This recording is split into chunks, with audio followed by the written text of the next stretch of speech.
coming out tonight.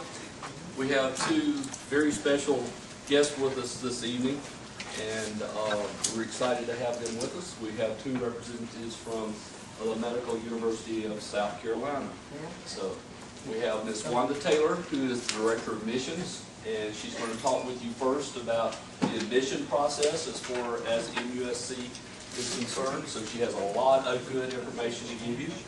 And then second, we're going to have Dr. Deborah Hazen-Martin, who is a professor of anatomy, gross anatomy, and also an associate dean. And she's responsible for the development of the first 2 years of med school. And this is something that has been recently implemented, and she's going to share with you about their unique curriculum. And we're also going to have an opportunity for you to ask questions. And I think these two ladies will entertain if you want it to be interactive. If they are saying something that you need more clarification on, or you have a question about, go ahead and raise your hand and ask your question, and we'll be happy to answer those for you. And then afterwards, you might have other questions to ask, and also they're willing to stay and hang around for a little while and talk with you one-on-one if that's something you would like to do. So at this time, I'll turn things over to Ms. Taylor. Thank you, Dean. I'm going to try to talk loudly enough that y'all can hear me. We actually went to Bob Jones last night, and I said I did my presentation, I was fine. Dr. Hazen-Martin did hers, and by the time the students started to ask questions, I literally didn't even have a voice. So I don't know what happened, but I'm going to try to talk. Can y'all hear me? Am I loud enough back there? Okay. I'm going to talk with you a little bit about how you get into medical school at MUSC. And I know that every medical school is looking for the same types of students, but every medical school does it a little bit differently. And so what I'm telling you tonight is basically what we do when we try to get students into MUSC. This is just exactly what we do. So if you have any questions along the way, you just feel free to ask me. I started out by showing a slide of our happy students. Do you see how happy they are? They really are happy when they come to medical school. It's a tough 4 years. But these 6 students actually served on the admissions committee with us. And when you come to medical school, it's much like being in an undergraduate college here at Clemson. You're going to be involved in lots of groups and organizations, and every committee in the College of Medicine has student representation. So you will continue to be on student council, you will continue to do things just like you've done at Clemson.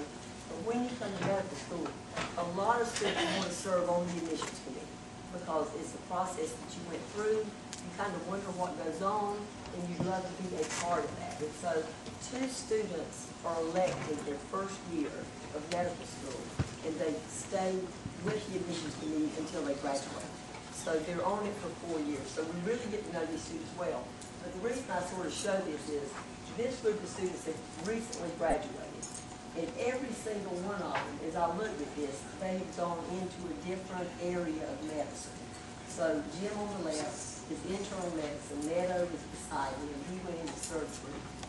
Meg is pediatrics, Jeremy is family medicine, Tripp is OB, and Andrea is internal medicine, but she's focusing on pediatrics. So it just sort of shows when you come to medical school, you sort of branch out and go all over. And that's why we really like to have a diverse group of students who come in. And as you'll see in a minute, it's not all about just your GPA and MCAT. There's a lot more that goes into choosing students for medical school.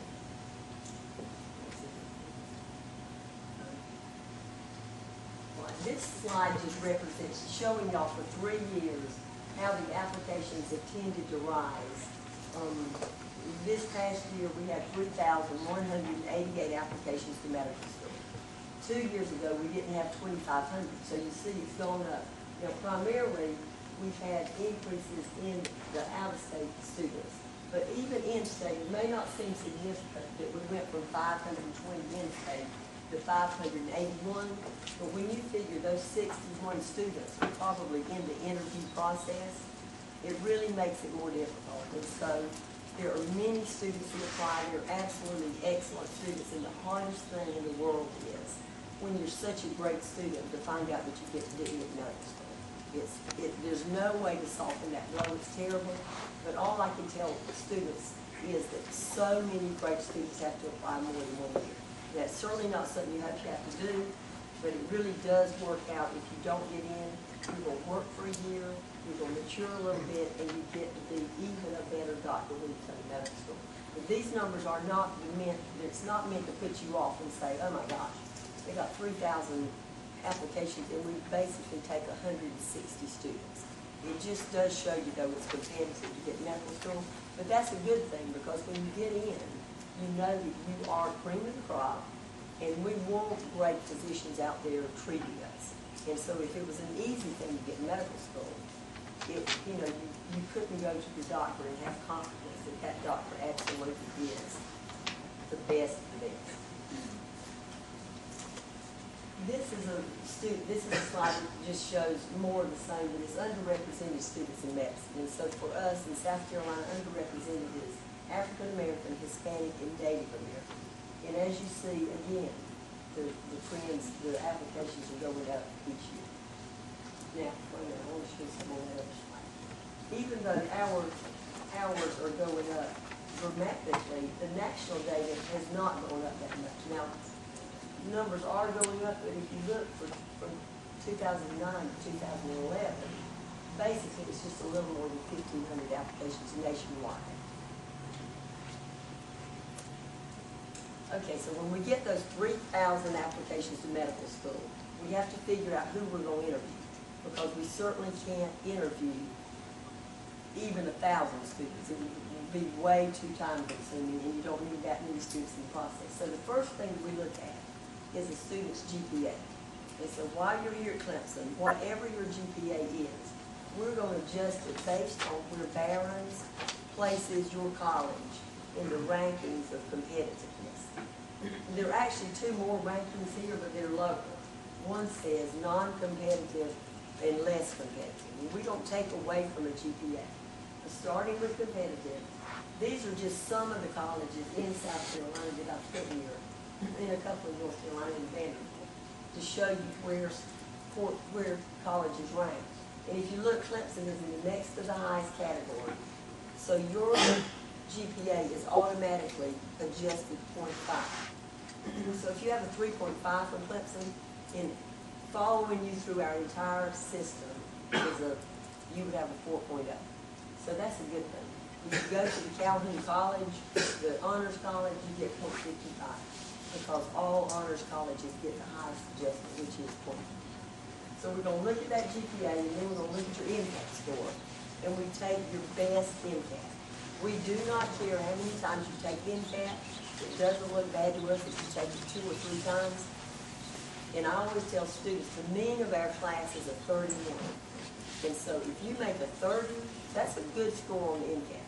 But it's not the mean, so you want to go back and take that MCAT again.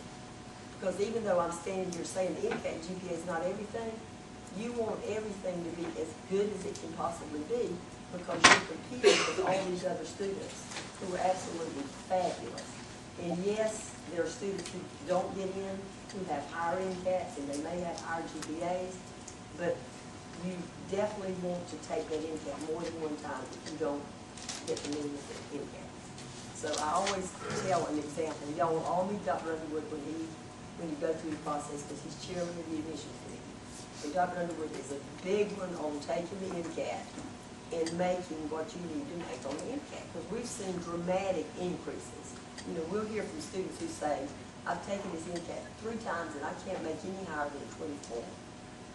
And so he will, of course, talk with students and say, well, then you're not studying enough, because if looking at your GPA, you should be able to do better than that on the MCAT.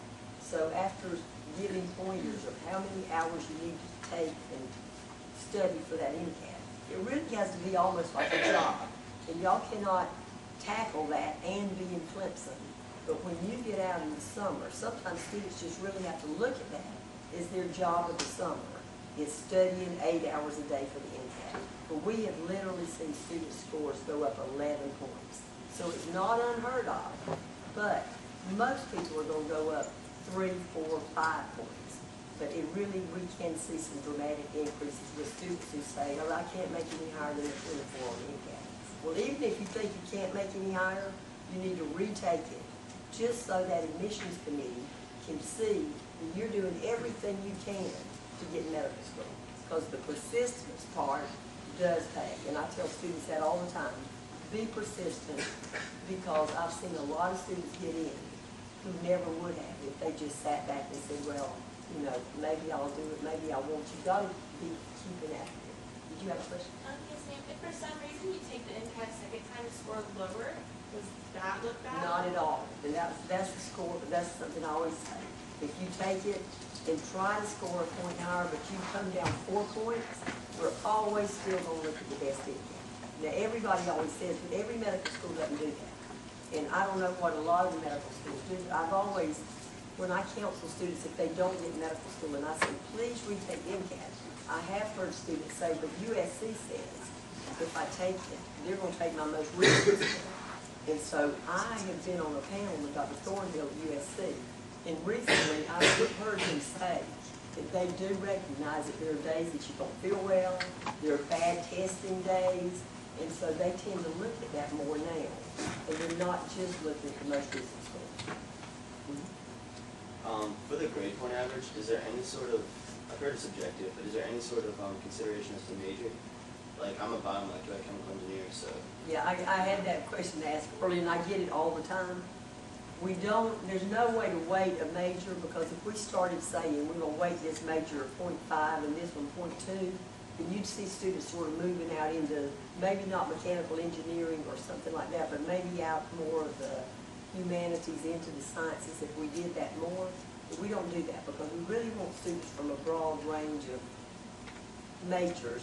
But I do think when you'll be an interview, there's a section that the interviewers write about the applicant. They don't just put numbers, they write. And many times they'll put, this student was in one of the hardest majors and still managed to do well. And I do think that some of their numbers are adjusted higher just based on the fact that you are in a very difficult major. Sometimes students are double majored in really difficult things, and I think that's the way it sort of adds up. And you'll see later what I'm talking about with the weightings, but I do think it's accounted for, but it's just not automatically like the GPA is. Okay, so it's more in the interview process. In the interview process, exactly. But you got to get to the interview process. The students a lot of times will read our information online, and they're like, oh, I love your admissions process, because you're looking at like the holistic, the whole person. But yet they'll have like a 14 MCAT. I'm like, yeah, but you can't be here for an interview if you don't pass through the academic screening. But the great thing is, we interview about 450 applicants each year, and there's no quota. We don't say we're going to interview 450. But it works out every year. That's basically how many students. Now this year we would have interviewed more because we did have more applications, but we literally started looking at students who sort of were on the margin. And if it looked like, I mean, I literally read through all those students' files before bringing a student for an interview. There really had to be something in the file that looked like it was going to be to the student's advantage to come. They would get some kind of added value. But if not, there wouldn't have been any way, even with high interview scores, for students to get in. So we always feel like it's better not to come for an interview. If you don't really have a chance of getting in, all those students have a chance of getting in. So we always say, if you're here for an interview, you're on equal playing field with everybody else, which is a good thing. It doesn't matter if your MCAT's a 39 and somebody else has a 23. If that person with a 23 got there for an interview, that means their GPA was very high, or they have a graduate degree, they have all kinds of community service, volunteer, but they're on equal playing field. So when they come to the interview, we're not anymore looking at somebody better with better grades. We just figure, okay, 450 students are all able to do the work in medical school. Now, how are we going to choose our 160? And the interviews tell the tale. So every applicant has 3 interviews, and that's a good thing. I think we're the only medical school in the nation that I know of that makes you have 3 interviews, but that sounds like it's torture, but it's not torture. It's really a way to say, we want to give you an opportunity to show us what you've got and why you should be one of our students. So I think we all know that if we talk to students or if we interview students, it just is a sort of, if you have something in common with that student or they are sort of like you, a lot of times people will give higher grades. That's just how we are.